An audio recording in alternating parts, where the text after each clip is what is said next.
زینب سلام اللہ علیہ سے۔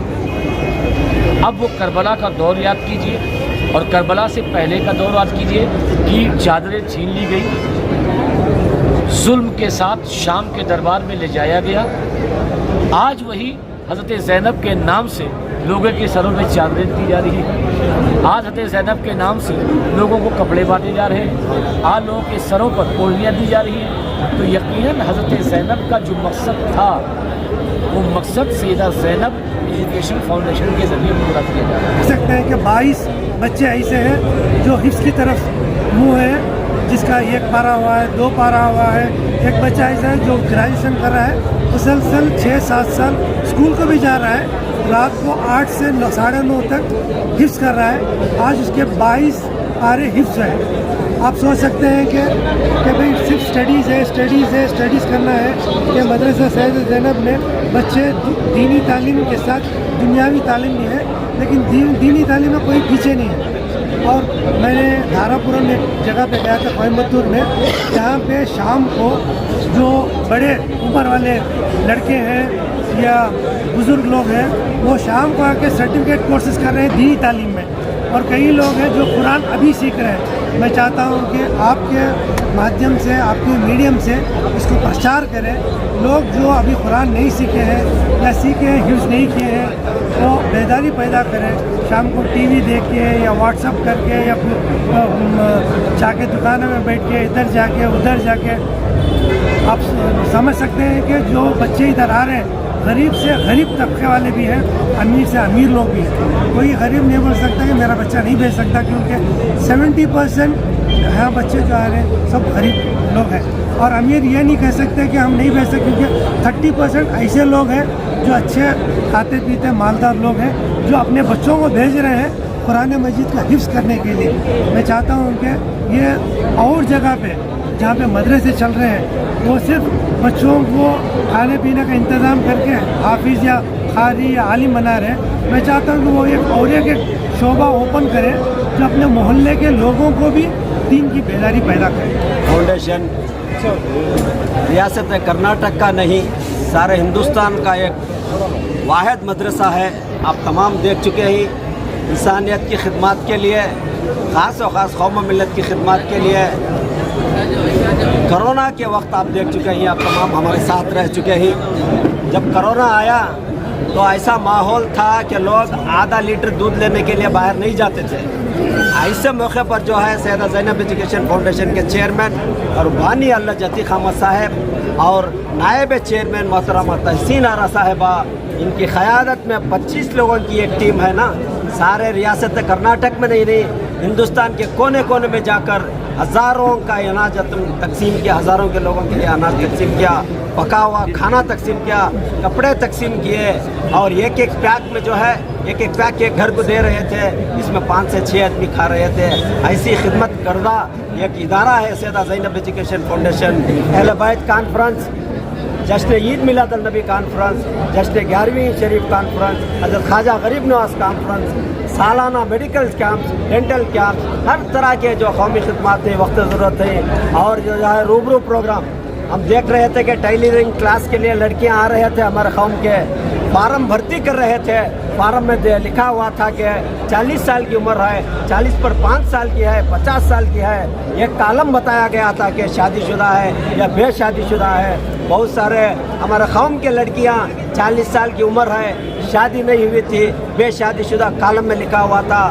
اس کالم کو دیکھتے ہوئے اللہ جتی خامد صاحب نے ایک ارادہ کیا، یہ ٹیلرنگ کلاسز رہے گی، کمپیوٹر کلاسز رہے گی، فیشن ڈیزائننگ رہے گی۔ دیکھیے ایک کپڑا سلانے کے لیے آج 800 سے 1000 روپے دینا پڑتا ہے۔ جن لڑکیوں نے سیدہ زینب ایجوکیشن فاؤنڈیشن میں ٹیلرنگ سیکھی ہے، آپ یہاں ڈسپلے دیکھ رہے تھے، 2-2 ہزار کے سلائی کے کپڑے آپ خود سی کر ڈسپلے کر رہے تھے۔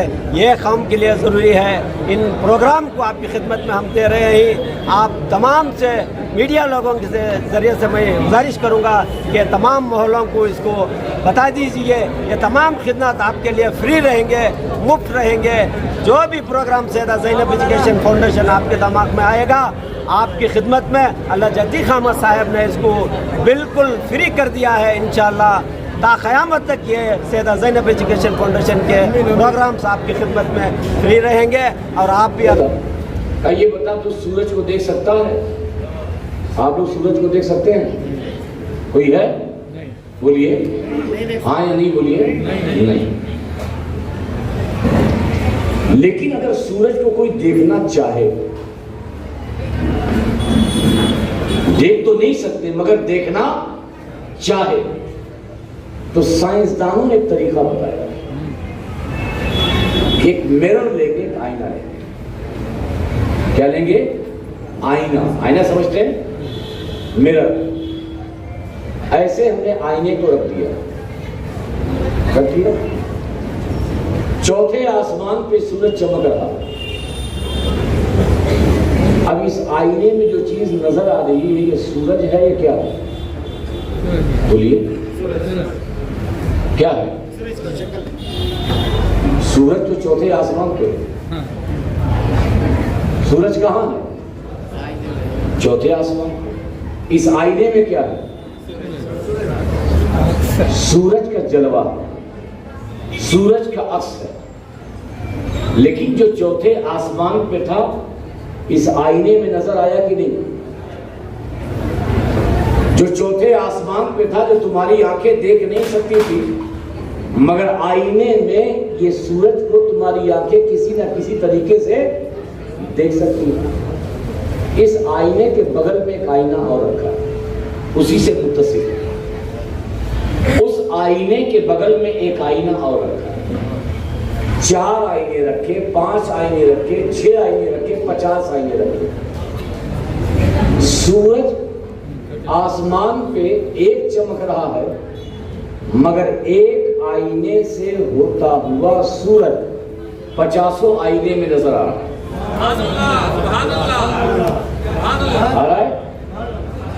سورج ایک آئینے سے ہوتا ہوا وہ 50 آئینے میں نظر آ رہا ہے. سمجھے کیا؟ یہی تو اولیاء اللہ کا سلسلہ ہے. ہماری آنکھیں خدا کو نہیں دیکھ سکتی. ارے جب اس کے بنائے ہوئے سورج کو نہیں دیکھ سکتی تو یہ آنکھیں خدا کو کیسے دیکھ سکتی ہے؟ تو خدا نے اپنا دیدار کرانے کے لیے اپنی ذات و صفات کے جمال و جلال کا مظہر کا ایک آئینہ آئینے مصطفیٰ بنایا. ایک آئینہ آئینے مصطفیٰ بنایا. اور آئینے مصطفیٰ جب بنا تو نبی نے اپنے بغل میں صدیق اکبر کا آئینہ، صدیق اکبر کے بغل میں فاروق اعظم کا آئینہ، فاروق اعظم کے بغل میں عثمان غنی کا آئینہ، عثمان غنی کے بغل میں مولا علی کا آئینہ، امام حسن کا آئینہ، امام حسین کا آئینہ. یہ آئینے کے سلسلے رکے نہیں. ایک آئینہ بغداد میں نصب ہوا، ایک آئینہ اجمیر میں نصب ہوا، ایک آئینہ دہلی میں نصب ہوا، ایک آئینہ کلیر میں نصب ہوا، ایک آئینہ مگن پور میں نصب ہوا، ایک آئینہ مہارا میں نصب ہوا، ایک آئینہ دیوا میں نصب ہوا، ایک آئینہ کچھوچے میں نصب ہوا. ارے لوگوں نے سمجھا یہ جلوہ غوث اعظم ہے، لوگوں نے سمجھا یہ جلوہ غریب نواز ہے، لوگوں نے یہ سمجھا یہ جلوہ وارث پاک ہے. مگر جب اندر کی نگاہ ڈالی تو در حقیقت اس میں جلوہ مصطفیٰ تھا اور آئینے مصطفیٰ میں جلوہ خدا تھا. نعرہ تکبیر، نعرہ رسالت، نعرہ حیدری، حسینیت، حسینیت، حسینیت. کے لیے جب کہ آستانے پہ جاتے ہو تم یہ سمجھتے ہو کہ فلاں بزرگ کے آستانے پہ گئے ہیں، تم یہ سمجھتے ہو کہ فلاں اللہ والوں کے آستانے پہ گئے ہیں. در حقیقت وہ آستانے آئینہ ہیں اللہ رب العزت کے ذات و صفات کا جو مصطفیٰ جان رحمت کے آئینے سے ہوتا ہوا ان کے آستانوں سے وہ جلوہ چمکتا ہوا نظر آتا ہے. اور دل تو محبوب کو جو دیکھنا چاہتا ہے تو اللہ نے ایک ترکیب بتا دی, ایک ترکیب بتا دی کہ تو مجھے نہیں دیکھ سکتا مگر جو میرے قریب ہیں ان کو تو دیکھ لے گویا کہ تو نے مجھے دیکھ لیا.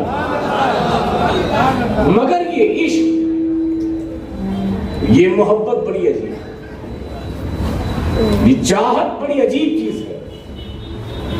محبوب کو اگر دیکھ نہ پائے تو محبوب کی آواز بھی سن لے تو بھی دل کو قرار مل جاتا ہے. ایسا ہے کہ نہیں؟ جو لوگ ویڈیو کالنگ نہیں کر پاتے تو کیا وائس کالنگ سے ان کو قرار نہیں ملتا؟ 2 گھنٹہ 3 گھنٹہ رات بھر بتیاتے رہتے,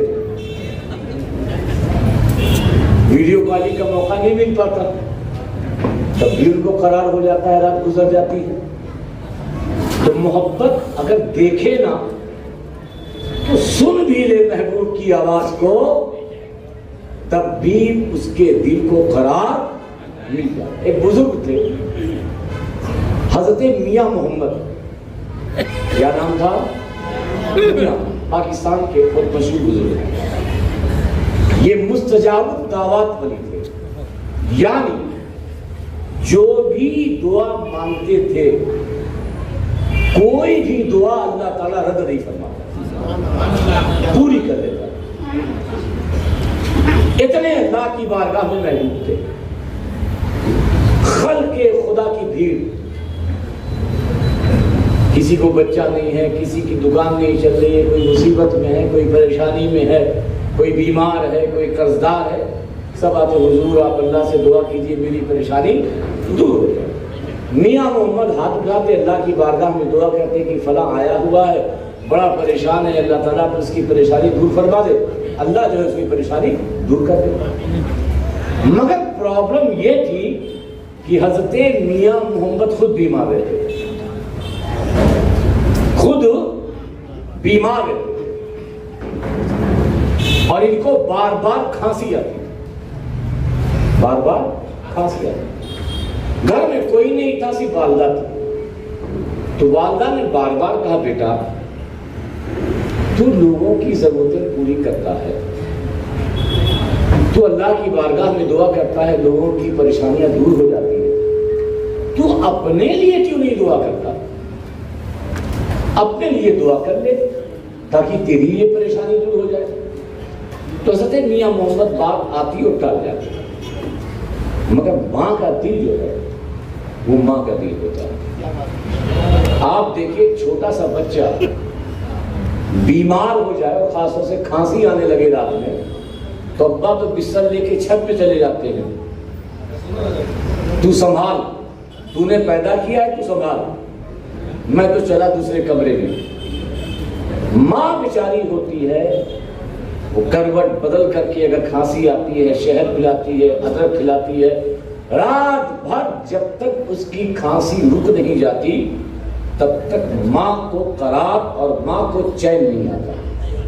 بس ایک نہیں, ابا تو بھاگ لیتے, کیا تو نے آئس کریم کھلائی تھی نا تبھی تو کھانس رہا ہے یہی. لیکن ماں چھپاتی بھی ہے اور رات میں علاج بھی کرتی ہے تاکہ بیٹے کی تکلیف دور ہو جائے, تب جا کر کے ماں کے دل کو قرار و سکون ملتا ہے اور وہ نیند میں آتی ہے. اب یہ ماں تھی, رات میں یہ کھانستے تھے, اب رات میں کھانستا, ماں کو بڑا عجیب لگتا تھا رات میں کھانستا ہے یہ بڑا عجیب ہے, کہیں دوا بھی نہیں لے جاتا, ڈاکٹر کے پاس نہیں جاتا, حکیم کے پاس نہیں جاتا. ایک دن پھر کہا میاں محمد بیٹا میری بات مان لو, کسی حکیم کے پاس چلے جاؤ, کسی ڈاکٹر کے پاس چلے جاؤ, تمہاری یہ بیماری دور ہو جائے. میاں محمد پھر بہانہ کرتے ہیں. اماں نے کہا کہ ٹھیک ہے, اب سیدھے راستے سے انگلی نہیں نکلے گی, اب ٹیڑھے راستے سے نکالو گی. جو سائلوں کی قطار تھی آپ کی اماں نے نقاب پہنا، چہرہ چھپایا اور لائن میں لگ گئی. جب ان کا نمبر آیا کہا بول ماں کیا بات ہے؟ کہا بیٹا میرا ایک بیٹا ہے. کہا میرا ایک کھانسی آتی ہے، میں بہت پریشان ہوں، سنا ہے کہ آپ دعا کر دیتے ہو تو بیماری دور ہو جاتی ہے، تو آپ اپنے اللہ سے دعا کر دو تاکہ میرے بچے کی بیماری. اللہ یہ مائی بہت پریشان ہے، بڑی دکھ میں ہے، بڑی چنتا میں ہے.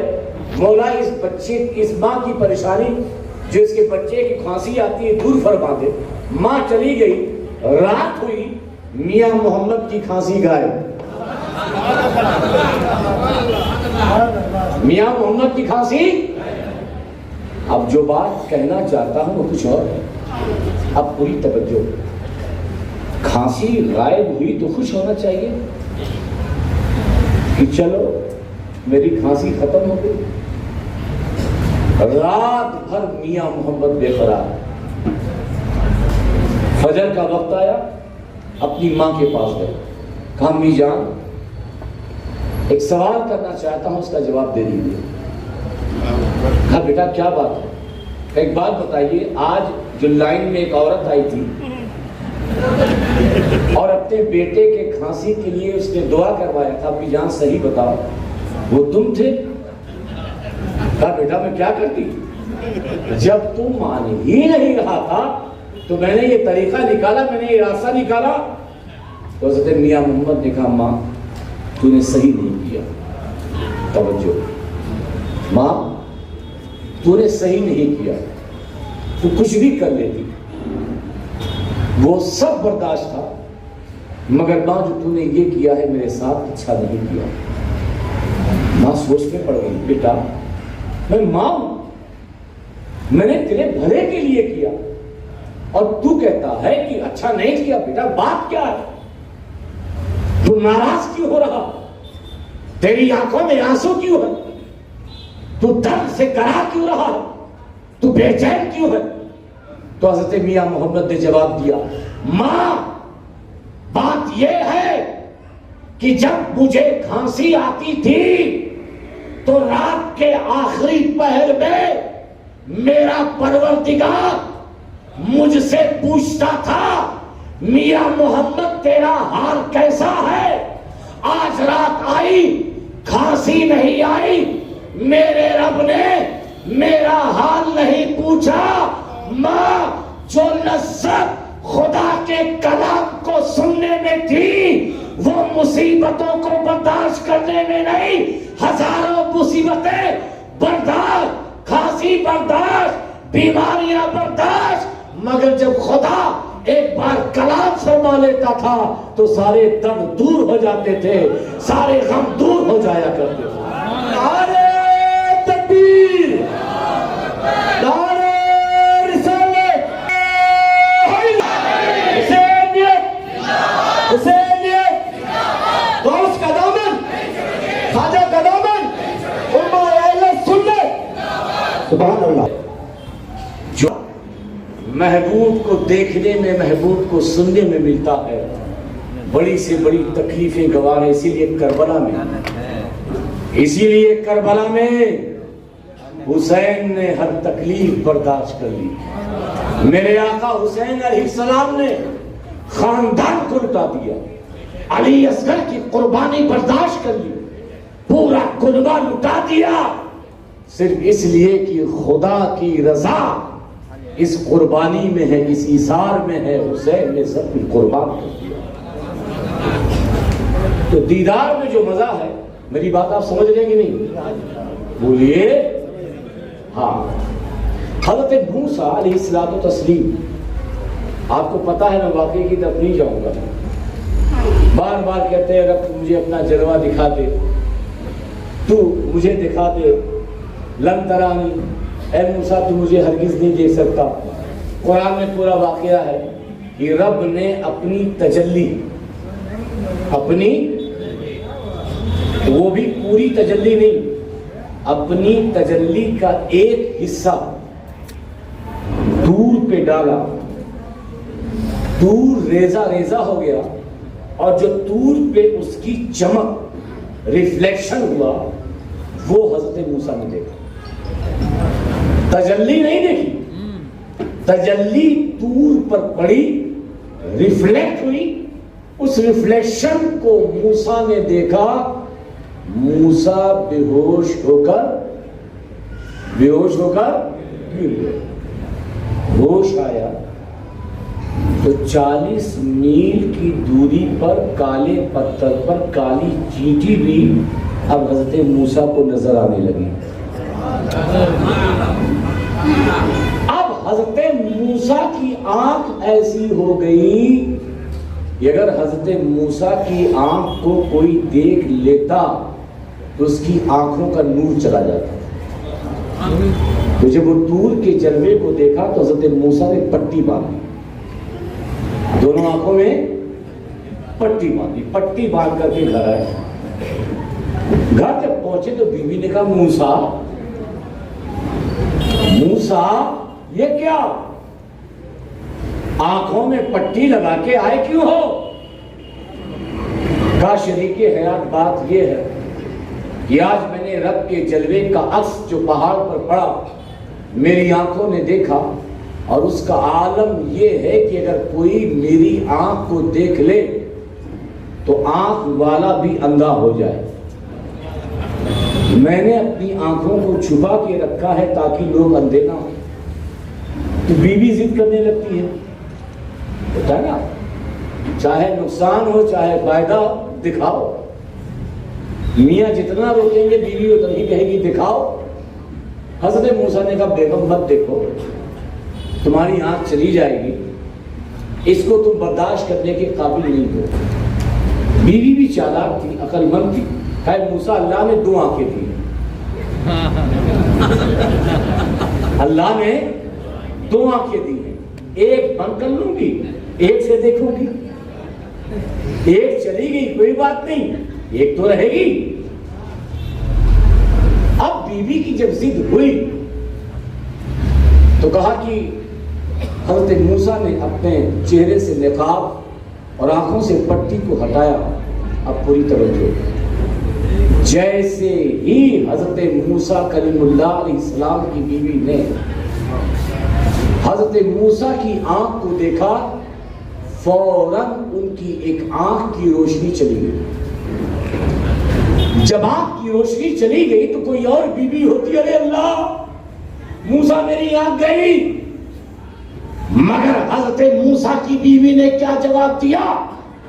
توجہ, اے موسیٰ میری ایک آنکھ کی روشنی گئی, کوئی بات نہیں, پھر آنکھوں سے پردہ ہٹاؤ, آنکھوں سے پردہ ہٹاؤ. یہ آنکھ بھی اس جلوے کو دیکھنا چاہتی ہے. اگر اللہ 1000 آنکھیں بھی دے تو جو جلوہ تیری آنکھوں نے دیکھا ہے 1000 آنکھیں بھی اس رب کے جلوے پر قربان. آپ دیکھیے یہ کیوں ہے؟ کیونکہ جنہیں اپنے رب سے پیار ہوتا ہے, جنہیں اپنے پروردگار سے پیار ہوتا ہے, جو ایمان والے ہوتے ہیں, جن کے دل اس محبت میں انگڑائی لیتے ہیں, تو ان کا نقشہ ہی عجب ہوتا ہے کہ وہ رب کے دیدار میں تڑپتے رہتے ہیں. اگر رب نظر نہیں آتا تو رب کی تجلیات کی برسات جہاں بھی ہوتی ہے, یہ ایمان والے گلی گلی کوچا کوچا ان درگاہوں ان آستانوں پہ جاتے ہیں تاکہ ان کے دل کو قرار مل جائے. مگر ایک بات اور سنو گے تو بولو, میری بات سمجھ میں آ رہی ہے نا؟ ہمارے وہاں ہوتا کیا ہے کہ جب یہ اتنے پاورفل ہیں, اتنے پاورفل ہیں, تو ہر مراد ان کے وہاں پوری کیوں نہیں ہوتی. کسی نے کہہ دیا کہ بھیا آپ کو لڑکا نہیں ہے, جاؤ غریب نواز کے وہاں جاؤ تمہیں لڑکا مل جائے گا. اب بیچارہ 7 سال کیا 11 سال گیا مگر لڑکا اب وہ پالا بنانے لگتا ہے، یار یہ سب بیکار ہے، یہ سنیوں کا ڈھکوسلا ہے، یہ ولیوں کیا کچھ نہیں ہے، بس ایسے ہی ہمارے جیسے ہیں یار، مجھ کو تو اولاد ملی نہیں. یہ بولتا تھا کہ غریب نواز سے وہاں جا کے اولاد مل جائے گی، اگر اولاد ملنی ہوتی تو مجھے کیوں نہیں ملی؟ اس کا دو جواب دیتا ہوں. ایک جواب تو یہ ہے کہ ایک یہودی تھا اور اس نے بہت سے ولیوں کو دھوکہ دیا. دھوکہ کیسا دیا؟ اس کی زبان میں دھوکہ دیا، میری زبان میں نہیں، کیونکہ اللہ کا ولی کسی سے دھوکہ نہیں کرتا. مسلمانوں کا وہ لباس پہنے ہوئے تھا اور اس وقت کے جو بڑے بڑے ولی تھے ان کے پاس جاتا تھا، کہتا تھا کہ اللہ کے رسول صلی اللہ علیہ وسلم نے ارشاد فرمایا ہے اتقوا فراست المؤمنین فإنہ ینظر بنور اللہ، کہ مومنوں کی فراست سے بچو کیونکہ وہ اللہ کے نور سے دیکھتے. اس حدیث کا وہ مطلب پوچھتا تھا، اگر کوئی مطلب نہیں بتا پاتا تو سوچا یہ سب بیکار ہے. اب ظاہر سی بات ہے کہ جو اللہ کے نور سے دیکھے گا وہ تو پتہ لگا لے گا کہ یہ یہودی نہیں ہے نا. تو ہر جہاں گیا تو کسی نے کہا ہی نہیں کہ تو یہودی ہے. تو ہوتے ہوتے وہ حضرت بایزید بسطامی کے پاس آیا اور کہا حضور میں بہت پریشان ہوں، ایک حدیث پاک کا مطلب سمجھنا چاہتا ہوں، اتقوا فراست المؤمنین فإنہ ینظر من نور اللہ، کہ مومنوں کی فراست سے بچو کیونکہ وہ اللہ کے نور سے دیکھتا ہے. تو حضرت بایزید بسطامی نے کہا پہلے تو اپنا لباس اتار، تو دھوکہ دے رہا ہے یہودی اور بنا ہوا ہے مسلمان. قدموں پہ گر گیا اور یہ ارادہ کیا تھا کہ جہاں بھی مجھے یہ پہچان جائیں گے میں انہی کے ہاتھ پر اسلام لے آؤں. فوراً حضرت بایزید بسطامی رحمۃ اللہ تعالیٰ علیہ کے ہاتھ پر ایمان لے آیا. اب اس نے سوال کیا، کہا حضرت ایک بات بتائیے، بڑے بڑے کتب قلندر اپنے وقت کے اہل کشف بزرگ کے پاس گیا مگر کسی نے جیسا آپ کی نگاہ نے دیکھا ایسا جھانک کر کے تو کسی نے نہیں دیکھا. تو حضرت بایزید بسطامی نے کہا نادان، وہ سب جانتے تھے کہ تو یہودی ہے، وہ سب جانتے تھے کہ تو، کہا جب جانتے تھے تو بتایا کیوں نہیں؟ کیونکہ وہ جانتے تھے کہ تیرا ایمان بایزید بسطامی کے ہاتھ پر لکھا ہوا ہے، کیونکہ تو نے یہ ٹھان لیا تھا جہاں مجھے اس حدیث کا مطلب بتا دیں گے انہی کے ہاتھ پر ایمان لے آؤں گا. تو جب تیرا ایمان مانگے دیوی صاحب وہ ہے غریب نواز کی آرام گاہ. نادان، جب تیری آرام گاہ میں ایک منگتا آ جائے تو تو چمنی نہیں دیتا تو کس ارادے سے غریب نواز کے آرام گاہ میں جاتا ہے اور یہ کہتا ہے غریب نواز دے؟ ہرگز نہیں غریب نواز دیں گے، کیونکہ منگتوں کی جگہ اس کا کمرہ نہیں ہوتی، منگتوں کی جگہ یہ ان کی چوکھٹ ہوتی ہے. جب تم غریب نواز کے آستانے پر چوکھٹ پہ کھڑے ہوگے، اپنے دامن کو پھیلاؤ گے، غریب نواز بنگلور سے آپ کا منگتا آیا ہے، آپ کے گھر کا بھکاری آیا ہے، آپ کے گھر کا سائل آیا ہے، غریب نواز عطا کر دیجئے، غریب نواز دے دیجئے. غریب نواز اپنے دامن کو پھیلائے ہوئے ہیں. قسم خدا کی جب تم اپنے دروازے سے ایک فقیر کو نہیں لوٹاتے تو عطائے رسول تمہیں کیسے لوٹائے گا؟ مانگنے کا طریقہ نہیں ہے، الزام لگاتے ہو غریب نواز پر. لینے کا طریقہ نہیں ہے، الزام لگاتے ہو عطائے رسول پر. اب اتفاق سے ہمارے عتیق بھائی نے کہا سید صاحب یہ بات غلط ہے، آپ تقریر میں تو لمبی لمبی بول رہے ہو، ہم نے کچوچے میں آپ کو دیکھا ہے کہ آپ مخدوم پاک کے آستانے میں اندر ایسی مانگ رہے تھے۔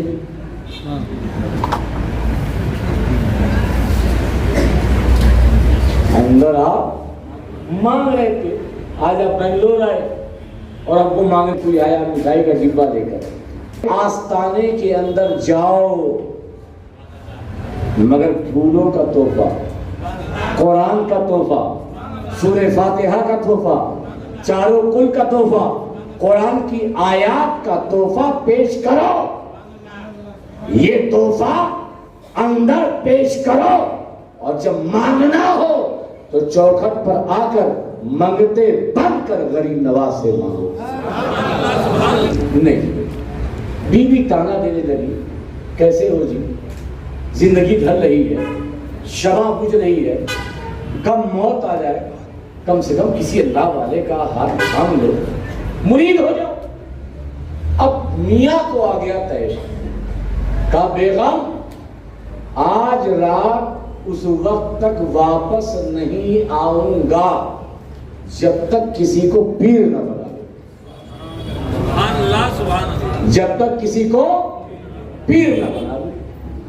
اب یہ نکلے، رات میں ادھر سے ایک چور نکلا چوری کرنے کے لیے، ادھر سے یہ نکلے پیر کی تلاش میں، ادھر سے وہ نکلا چوری کے لیے، دیکھا اچھا خاصا لباس ہے، یہ بھی اللہ والا ہی لگتا ہے، فوراً اس کے ہاتھوں پکڑ لیا، کہا حضور ہم آپ کو چھوڑیں گے نہیں جب تک آپ مجھے اپنے سلسلے میں داخل نہیں کرتے۔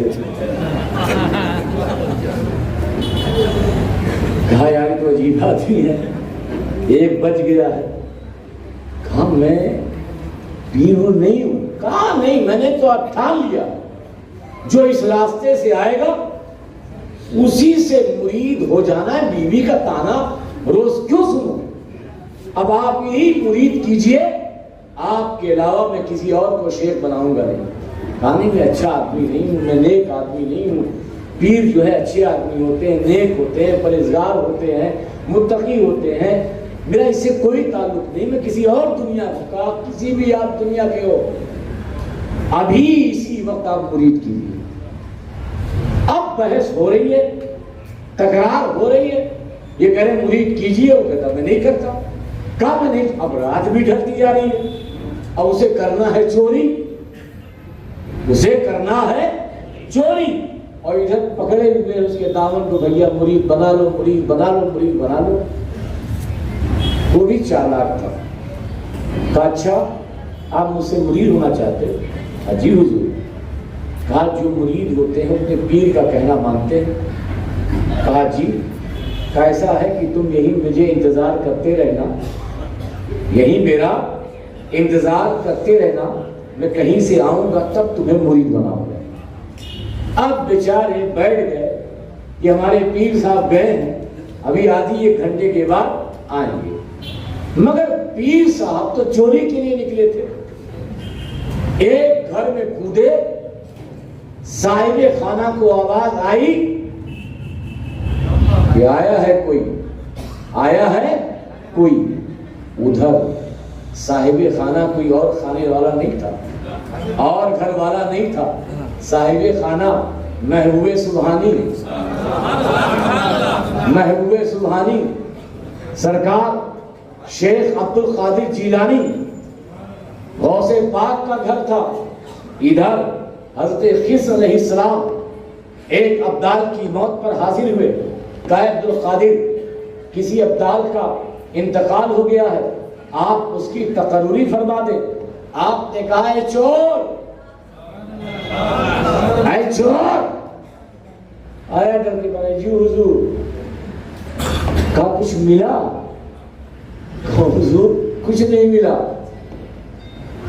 حضرت خضر سے کہا فلاں جگہ کی ولایت اس چور کو عطا کی جاتی ہے تاکہ دنیا والوں کو پتہ ہو جائے کہ غوث اعظم کے گھر میں اگر چور بھی آتا ہے تو خالی دامن واپس نہیں جاتا. تو ذرا سوچو، 11ویں منانے والوں، غوث اعظم کو یاد کرنے والوں، غوث اعظم کی نیاز پر اپنی زندگی گزارنے والوں، جب غوث اعظم ایک چور کو نواز دے اور اپنے گھر سے بغیر نوازے نہ لوٹائے، تم تو اپنے آپ کو قادری کہتے ہو، اپنے آپ کو غوث اعظم کا چہیتا کہتے ہو، اپنے آپ کو غوث اعظم کا منگتا کہتے ہو. اگر تم سچائی کے ساتھ غوث اعظم سے مانگو گے تو میرا غوث تمہیں ضرور عطا کرے گا. اب اسے دیا کا سن کجی حضور کا باہر وہ جو مرید تمہارا انتظار کر رہا ہے، باہر وہ مرید جو تمہارا انتظار کر رہا ہے، پہلے تو اسے مرید کرنا پھر آگے جانا. بنگلور میں غوث اعظم کی یاد منانے والوں، اللہ نے غوث اعظم کو وہ روحانی طاقت عطا کی ہے کہ ہیں تو بغداد میں مگر یہاں پر بھی تمہارے دلوں کی محبتوں کو دیکھ رہے ہیں. نعرہ تکبیر، نعرہ رسالت، نعرہ حیدری. ان سب باتوں کو یاد کر لیجئے. تقریر کا مطلب یہ نہیں ہے کہ سن لیا اور کانوں سے اڑا دیا. تقریر کا مطلب یہ ہے کہ اس پر عمل کیا جائے. عمل کیجئے، بزرگوں سے محبت کیجئے، تبھی بزرگوں کا فیضان ملے گا. آج ہمارے اور آپ کے لیے بھی خوشی کی بات ہے کہ آج دیکھا آپ نے سیدہ زینب ایجوکیشنل فاؤنڈیشن کی طرف سے بچیوں کو تحفہ بھی دیا گیا. اور سب سے بڑی بات یہ ہے کہ جو اولیاء کرام کا ایک پیغام انسانیت کا تھا، اور انسانیت کا پیغام یہ تھا کہ وہ مذہب نہیں دیکھتے، وہ ملت نہیں دیکھتے، وہ مشرق نہیں دیکھتے، بلکہ وہ انسانیت کا درد دیکھتے. آج سیدہ زینب ایجوکیشنل فاؤنڈیشن نے یہ بتا دیا کہ ہم اس سیدہ زینب کی چوکھٹ پہ پلنے والے لوگ ہیں اور خیرات بانٹنے والے لوگ ہیں کہ یہاں پر ہندو بھی آئے، مسلمان بھی آئے، سکھ بھی آئے، عیسائی بھی آئے، سب کو علم سے آراستہ اور پیراستہ کریں. الحمدللہ ایجوکیشن کو عام کیجئے، سماج میں انسانیت، بھائی چارگی اور محبت کو عام کیجئے، نفرتوں کو مٹائیے، محبت کو عام کیجئے. اللہ کی بارگاہ میں دعا ہے کہ اللہ تعالیٰ آج جو اس محفل کا قیام ہوا ہے حضور غوث اعظم کی یاد میں اسے قبول فرمائے اور آپ کا آنا دکھاتے. 5-6 ساتھ ہم ہیں، پورے چڑھ جاتے، پیچھے چڑھ جاتے، اور کیبن کے پیچھے ہے نا ایک 3 اڑی کی جگہ رکھتا، وہاں پہ کھڑ جاتے. تو آتے مرباگل میں اتر سے وہاں سے ہائی وے میں چلے جاتا. ایک دن کیا ہو گیا، کولار بائی پاس کے بعد سڈن سے بریک ڈال دیا. ہم 5 ساتھ ہیں گھر کو ہی ایک دم بریک ڈال دیا. پورا پتھر آ کو 3 اڑی کیا تھا سو 1.25 اڑی کو آ کو کھڑ گا. ہمیں پورا اٹیک کی. وہاں کہاں اٹیکنگ ہے؟ تو کیبن کے پیچھے ہمیں جو کھڑ کو ہی وہاں 6 موٹے 11ویں کے چاول نہیں. اگر 11ویں کے چاول 6 موٹے نہ رہتے تو میں شاید یہاں نہیں کھڑتا تھا. ہمارے 5 ساتھ نہیں کرتے تھے. پھر ایمبولینس ہی ہم نے اٹھائی، باہر بٹھی، کیا بھی نہیں ہوا تھا. تو ہمیں تحقیق کرے وہ چاول سے بچ گئے بھی، وہ چاول سے بچ گئے بھی کر کو وہ کیا چاول کر کو تحقیق کرے تو وہ چاول مرباگل میں اتارنا سکتے وہ 11ویں کے چاول. تو اب اندازہ لگاؤ کہ 11ویں کے چاول سے کیسی کرامت ہے وہ، خاص کر ہمارے اوپر ہوئی سب. اور ایک چھوٹا دوسرا واقعہ بتا دیتا ہوں. کوٹی گرے کے پاس رامپور ہے، اکی رامپور ہے، آپ تمام جانتے ہیں. وہاں درگاہ شریف ہے. ہم سب ہمیشہ 11ویں کو جاتے تھے، رامپور کو جاتے تھے 11ویں شریف کو. اور 11ویں کو وہاں جاتے تو عزیز بھائی کی کار، ہماری کار اور ایک کار، 4-5 کاروں میں جاتے. تو میری مارتی وین تھی، عزیز بھائی کی لانسر تھی. وہ لانسر کو اسپیشل اسپانر چھوڑا کھولنے جو 11ویں کے دشمن ہیں انہوں کیا کرے، لانسر کو جا کو ہپ کاڑے گا، بل کا ہپ آتا نا، وہ کاٹ کے اسپانر ٹرائی کرے، نہیں ہوا، چھوڑ دا ہپ کو بل کا دا ہے. ہمیں بھی 11ویں کا کھانا گینا کھا لے کو 11:30-12 ہو گیا. بنگلور کو ریٹرن آنا سو میری گاڑی میں 8 بچے بیٹھی، ہماری فیملی بیٹھے.